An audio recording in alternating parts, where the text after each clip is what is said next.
قاسم نے للکارا کون ہے جو میرے مقابلے میں آئے؟ عمر سعد نے 13 سال کے بچے کو دیکھا. عمر سعد کچھ تو خاندان بنی ہاشم سے واقف تھا، لہذا اس نے کسی سے نہیں کہا. ازرق شامی کہ جو شام کا بہت بڑا پہلوان تھا، اس سے کہا کہ جاؤ، بچہ للکار رہا ہے. ازرق نے خیمے کا پردہ ہٹایا، قاسم کا چہرہ دیکھا، عمر سعد کا چہرہ دیکھا، دیکھ کے کہتا ہے کہ تمہیں پتا ہے کہ میں کتنے بڑے لشکر سے اکیلے لڑتا ہوں؟ کہ کتنے بڑے لشکر سے؟ کہا کم سے کم 2000 کا لشکر ایک طرف ہو، اکیلا ازرق اس کے لیے کافی ہے، اور تم مجھے اس بچے کے مقابلے میں بھیجنا چاہتے ہو؟ اچھا، جس نے اسے اپنی جنگ میں بلایا ہے اسے یہ تو پتا ہوگا نا کہ اس کی کیا کیٹیگری ہے. اور میں یہ سمجھتا ہوں کہ بڑوں سے مذاق نہیں کیا جاتا. تو یہ بھی طے ہے کہ عمر سعد اس وقت مذاق تو نہیں کر رہا تھا. اس کا مطلب یہ ہوا کہ عمر سعد کی نگاہ میں قاسم کا اگر کوئی مد مقابل تھا تو وہ ازرق تھا.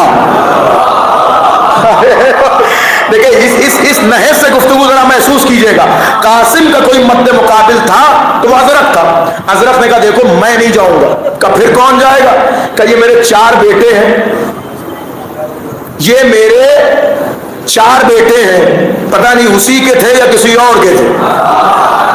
اس لیے بھائی اس پر بھی تحقیق موجود ہے کربلا کے میدان میں. اور یہ تو کمال در کمال ہے کہ اہل سنت کے ایک بہت بڑے عالم ہیں، انہوں نے تحقیق کی. وہ کہنے لگے کہ مجھے جتنے بھی قاتلین کے نام پتا ہوئے اور جتنوں کے شجرے دستیاب ہوئے، میں نے سب کے شجرے پہ تحقیق کی ہے، کوئی ایک شجرہ بھی صحیح نہیں نظر آیا ہے. بھائی غور کیجئے گا، یہ وہ خود کہتے ہوئے نظر آتا. حضرت نے کہا کہ میرے 4 بیٹوں میں سے کسی کو بھیج دو. بہرحال وہ 2 کو پہلے بھیجا گیا. قاسم بیچ میں کھڑے ہوئے اور 2 بیٹے، ایک دائیں کی طرف، ایک دائیں جانب سے، ایک بائیں جانب سے. قاسم کے مقابلے کے لیے دونوں باہر نکلے. جیسے ہی باہر نکلے قاسم نے ایک نگاہ سے دونوں کو دیکھا. توجہ کیجیے گا، ایک نگاہ سے دونوں کو دیکھا. اور یہ دونوں چلتے ہوئے ابھی قاسم کے پہلو تک پہنچے تھے کہ قاسم نے ایک ہاتھ میں تلوار سنبھالی، دوسرے ہاتھ سے نیزہ سنبھالا، اور یہ دونوں ہاتھوں کو نہ جانے کس سرعت سے گھمایا کہ آئے 2 تھے پڑے 4 تھے. آپ نے غور کیا؟ یعنی کہ کس سرعت سے گھمایا کہ آئے 2 تھے پڑے 4 تھے. یعنی ایک بار سے دونوں کو علیحدہ کیا، نیزے کا وار کیا، تلوار کا وار کیا. جب 2 اتنے بڑے شجاع کے بیٹے مارے گئے پھر تو اور عجیب انقلاب برپا ہوا. صاحب یہ کون آ گیا؟ عمر سعد نے مسکراتے ہوئے کہا تم جسے بچہ سمجھ رہے تھے وہ علی کے گھر کا بچہ ہے. تو حضرت نے کہا ابھی 2 بچے ہیں. میرا دل چاہتا کہ اگر وہاں میں ہوتا تو پلٹ کے کہتا کیا پوری نسل ختم کروانا چاہتا ہے؟ حضرت نے کہا ابھی 2 اور بچے، ان دونوں کو بھیجو، یہ جا کے مقابلہ کریں گے. یہ ہوا وہی جس کا ڈر تھا. جب وہ دونوں بھی آئے تو قاسم نے اپنے گھوڑے کو گھمانا شروع کیا اور اپنے گھوڑے کو اس طرح گردش دینا شروع کی کہ مقتل کا فکرہ ہے کہ وہ دونوں اسی میں محو حیرت رہے کہ قاسم ہے کدھر، قاسم ہے کدھر. اور ابھی وہ اس کو سوچ ہی رہے تھے کہ قاسم نے کہ یہ قاسم ہے کدھر، قاسم ہے کدھر. قاسم نے انہیں ادھر ہی پہنچا دیا جہاں ان کے 2 بھائی موجود تھے. اب جب یہ 2 اور مارے گئے تو فقرہ ہے تاریخ کا کہ بلبلاتا ہوا حضرت شامی. آپ سن چکے کہ حضرت کون ہے، اس کی خود کی زبان سے سن چکے کہ حضرت کون ہے. بس 2-3 منٹ آپ کی زحمت اور مجلس تمام ہو رہی. فرمایا فضائل کے 2-3 منٹ. جیسے ہی کہا کہ اب یہ 4 کے 4 بیٹے مارے گئے کربلا میں، تو سوچئے بھروسہ کیا تھا 13 سال کے بچے کے ہاتھوں اتنے بڑے پہلوان کے بیٹے مار. بلبلاتا ہوا، علامہ طرحی تحریر فرماتے کہ بلبلاتا ہوا خیمے سے اس طرح باہر نکلا، لیکن اس بلبلانے میں اس نے اپنے پروٹیکشن اور پریکاشن کو نہیں چھوڑا. وہ لکھتے ہیں علامہ ترہی کہ پہلے اپنے خول اٹھائے، اپنی زراہیں اٹھائیں، اپنے تلوار و نیزے اٹھائے اور اپنے کو لوہے سے اس طرح ڈھکا کہ جیسے کوئی پتھر کا پہاڑ آ رہا ہو۔ لیکن میں جملہ کہنا چاہتا ہوں، اگر یہ جملے تک آپ پہنچ جائیں، علامہ ترہی لکھتے ہیں کہ ازرق شامی یوں ہی میدان میں نہیں آیا، ایسے اپنے کو لوہے سے ڈھک کے آیا، وہ خول پہن کے، وہ خرق پہن کے، وہ زرہ پہن کے، کہ جیسے پتھر کا پہاڑ آ رہا ہو۔ میں کہوں گا ہاں ٹھیک ہے، پتھر کا پہاڑ بن کے آ جا، انہیں پرانا تجربہ ہے کہ پتھر پہ علم کیسے گاڑتے ہیں۔ ارے بھائی کیا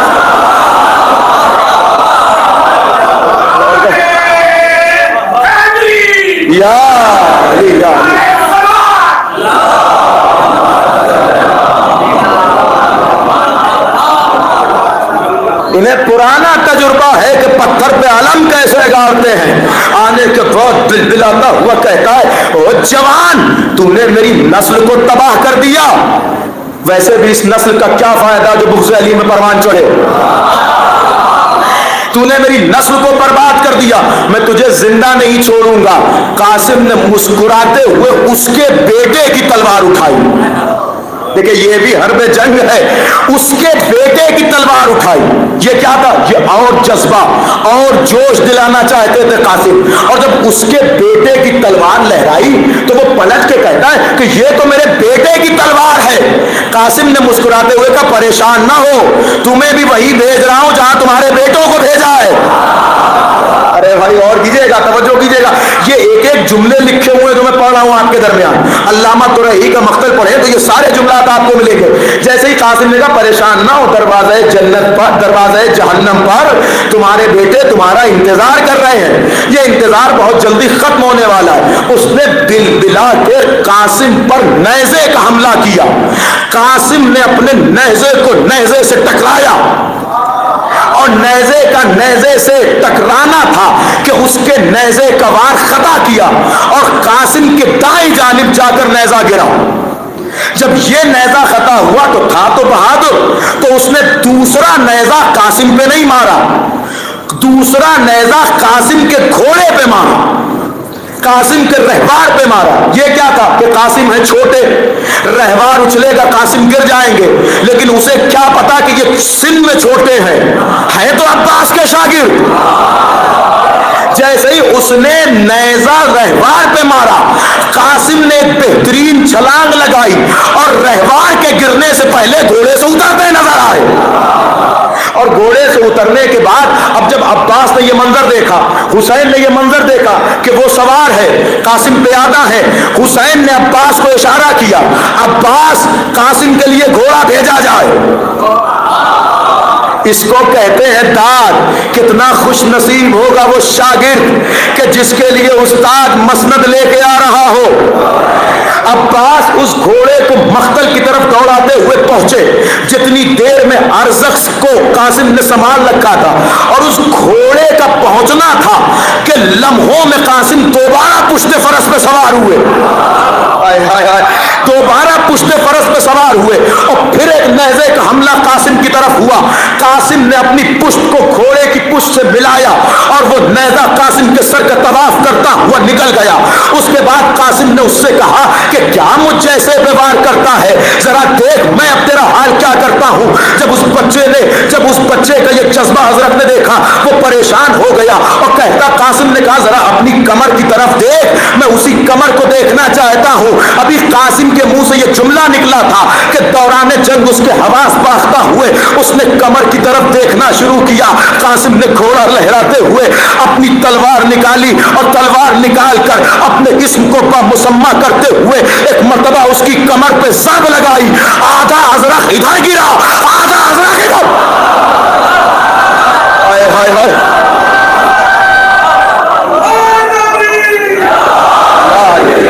نہیں خلاصہ نچوڑ جنگ کا پیش کرنے جا رہا ہوں۔ آدھا ازرق ادھر گرا، آدھا ازرق ادھر گرا۔